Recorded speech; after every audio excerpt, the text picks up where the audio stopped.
Përshëndetje shenja Luanit, kjo është panorama e interpretimit mujor. Pas lutjes dhe meditimit, kartat i ndava në 4 sfera jetësore, të cilat janë gjendja juaj, familja, dashuria dhe puna. Në gjendjen tuaj personale kemi perandoresha, 2 shpatat, krye priftëresha, 6 shpatat. Muaj gusht nis me një këshill për ju.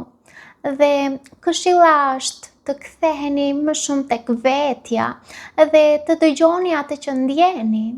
Perandoresha tregon një periudhë të rritjes, të vetë vlerësimit dhe të kujdesit për mirëqenien tuaj.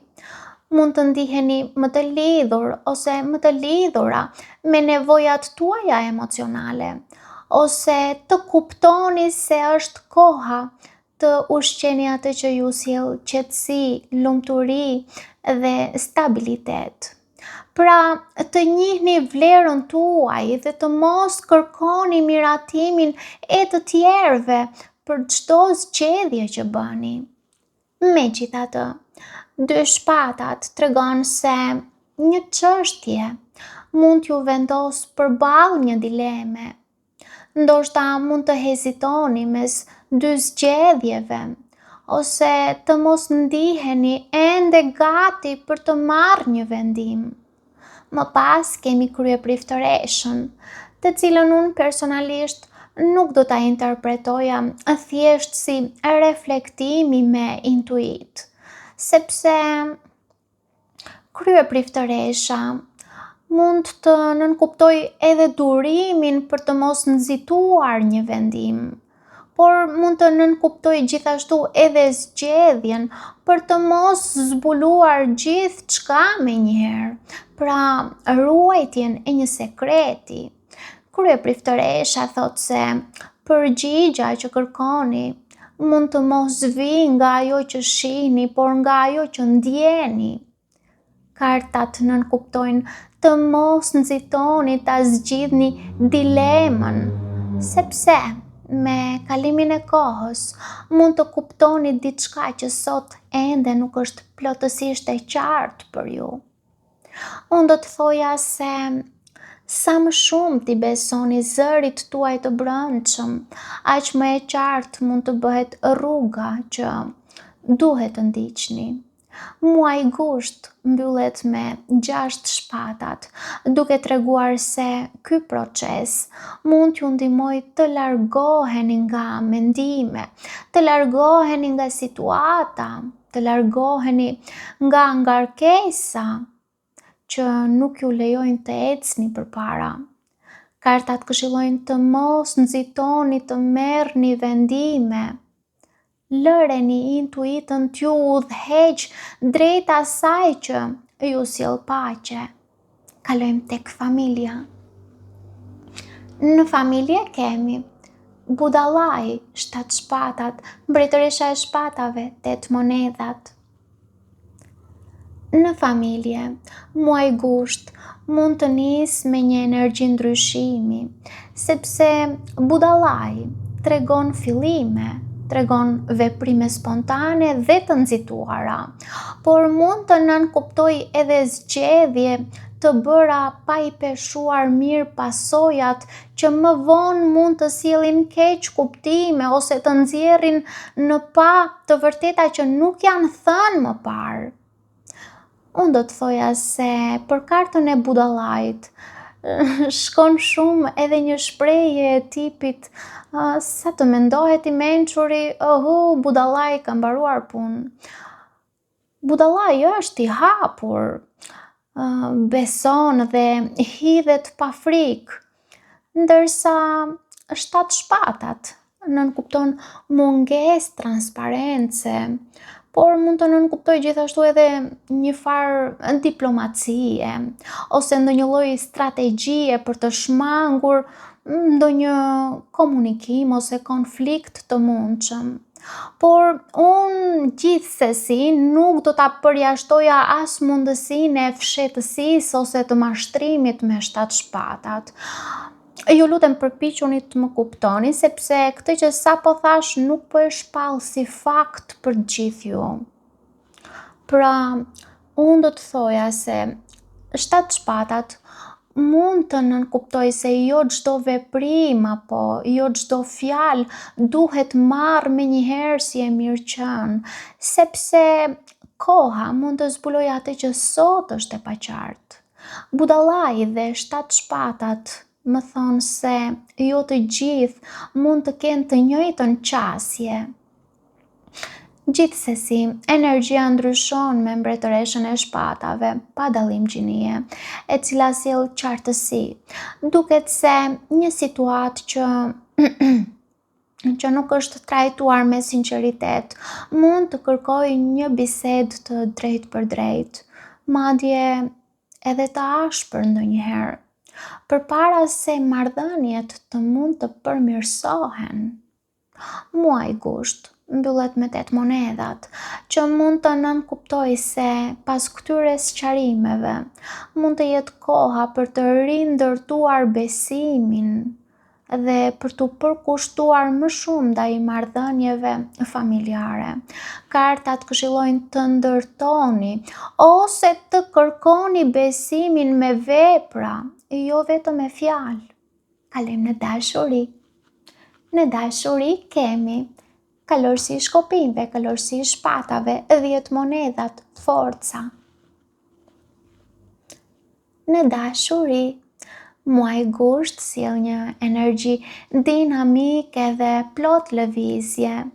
Kalorësi i shkopinjve tregon dëshirën për të vepruar, për të mos I lënë ndjenjat pezull dhe për të ndjekur atë që ju zgjon zemrën, pra flitet për një impuls pasioni. Kjo energji lidhet edhe me kalorësin e shpatave, I cili sjell komunikim të drejtë për drejtë, vendime të shpejta ose biseda që mund të ndryshojnë rrjedhën e një raporti ekzistues ose të një raporti të ri. Në datën 12 gusht, ndodh eklipsi diellor në shenjën tuaj, por efektet mund të ndihen 2-3 ditë para ose edhe 2-3 ditë pas. Por data 12 gusht shënon kulmin e ndikimit të eklipsit. Kjo do të thotë se energjia e këtij eklipsi diellori 12 gushtit ju prek kryesisht në temat që lidhen me veten tuaj, mënyra se si e shihni veten dhe rolin tuaj. Pra, mund të pyesni veten, kush jam unë dhe çfarë dua të nis? Eklipsi diellor mund të veprojë si një katalizator për ju dhe gjithashtu të intensifikoj ndryshime, ndërsa eklipsi hënor që ndodh rreth datës, në mos gaboj, 27 me 28 gusht, ju prek kryesisht në temat e vlerave personale dhe të sigurisë emocionale financiare.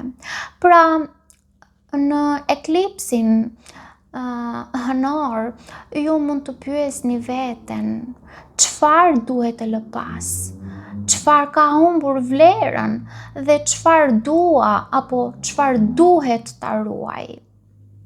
Gjithsesi, kthehemi sërish tek kalorësi I shpatave, I cili nënkupton se mund të ketë një bisedë të rëndësishme që e komunikoni ju ose ju komunikohet, ose mund të merret një vendim që mund të përshpejtojë zhvillimin e një situate sentimentale. Karta tregon se gjërat do të zhvillohen me ritme shumë të shpejta. Megjithatë, ky vrull nuk mbetet vetëm në nivel emocionesh apo pasioni, sepse më pas shfaqen 10 monedhat që tregon se mund të lindë dëshira për të ndërtuar diçka më të qëndrueshme, me më shumë siguri dhe perspektivë. Ajo që duket se fillon me lëvizje dhe iniciativë mund të marrë gradualisht formën e një marrëdhënieje që fiton ose kërkon më shumë stabilitet. Në fund, forca nënkupton se marrëdhëniet nuk mbështeten vetëm te pasioni, por edhe te mënyra se si kontrolloni reagimet dhe zgjedhjet tuaja. Në fakt, për disa nga ju, kartat mua më japin edhe një shtres tjetër interpretimi. Mund të nënkuptohet se një pasion ose zhvillim emocional mund të përballet edhe me çështje që lidhen me sigurinë, financat ose përgjegjësitë, duke kërkuar më shumë vetë kontroll dhe durim përpara se të hidhet hapi i radhës. 10 monedhat nënkupton gjithashtu se mund të jetë pikërisht momenti kur ju pyesni veten, a është ky njeri apo kjo ndjenjë e qëndrueshme edhe në jetën reale? Karta e forcës nuk e shuan pasionin, por e disiplinon ata. Ndërsa, për disa të tjerë nga ju, kartat në sferën e dashurisë për muaj ngusht më tregojnë se mund të ketë një përpjekje të vrullshme nga ana juaj për të mbushur një boshllëk emocional, duke u përfshirë shpejt e shpejt në një lidhje tjetër ose duke rikthyer një lidhje nga e kaluara. Kartat sugjerojnë se pas këtij vrulli mund të fshihet dëshira juaj për të mos u përballur me ndjenjën e boshllëkut, e nxitur edhe nga xhelozia ndaj dikujt, e nxitur nga inati ose nga krenaria, sepse dëshira për të mos humbur betejën me dikë mund të bëhet më e rëndësishme për ju. Karta e forcës në fund duket si momenti kur veprimet impulsive zvendësohen nga vetë kontrolli dhe reflektimi. Kartat këshillojnë të lejoni që durimi dhe logjika e shëndosh të udhëheq aty ku emocionet ju shtyn të nxitoheni. Dhe për disa të tjerë, kartat këshillojnë gjithashtu të mos lejoni që egoja të marrë timonin e vendimeve tuaja emocionale. Kalojmë në punë. Në punë kemi kalorësi kupave 10 shkopind, djalli, hëna. Në aspektin profesional, muaji mund të nisë me motivim, me entuziazëm ose me një ofertë që e merrni ose e jepni dhe që ju zgjon interesin. Kalorësi i kupave tregon se mund t'i qaseni punës me më shumë pasion ose të ndjeni se po ndiqni një drejtim që ju frymëson. Por unë do të thoja gjithashtu se kalorësi i kupave nënkupton edhe joshje për të arritur një qëllim të caktuar. Pra flitet për një strategji emocionale që mund të mos funksionojë, gjë që lidhet shumë natyrshëm edhe me vazhdimin e kartave. Kuptohet kjo që sapo thash nuk vlen për të gjithë ju.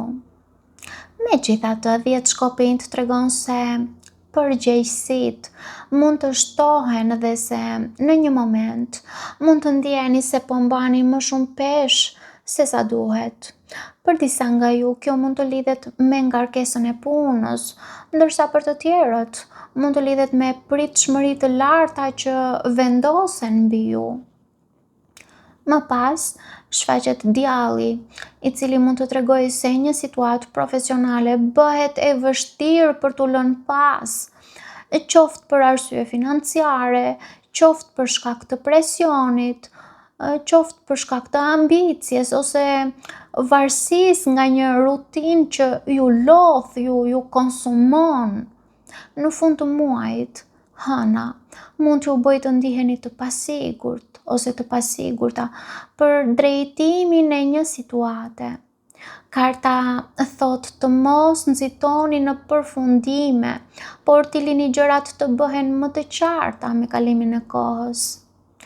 Dhe gjithashtu unë do të thoja se përpara se të merrni ndonjë vendim të rëndësishëm, sigurohuni që të keni të gjitha faktet dhe jo vetëm përshtypjet.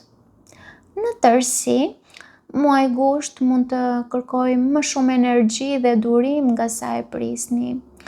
Gjithashtu është e nevojshme të mos lejoni që presioni të erësojë gjykimin tuaj. Kartat këshillojnë të verifikoni faktet përpara se të veproni. Sfida e muajit për ju është karta dikush tjetër. Sfida e këtij muaji mund të jetë të mos jetoni sipas pritshmërive ose sipas ndikimit që kanë të tjerët mbi ju, por të vendosni vetë për jetën tuaj. Por gjithashtu kjo kartë nënkupton edhe se sfida mund të jetë një person i tretë, sidomos në dashuri, që mund t'ju ndikojë në mënyrën se si merrni vendime. Pra, lëvizjet e një personi tjetër mund të bëhen sfida e muajit për ju. Bekimi i muajit për ju është karta ecni përpara. Bekimi i këtij muaji mund të vijë pikërisht nga aftësia për të lënë pas atë që e ka përmbushur tashmë rolin e vet. Sepse vetëm kur lironi vendin nga e shkuara, krijoni hapësirë për fillime të reja. Paç.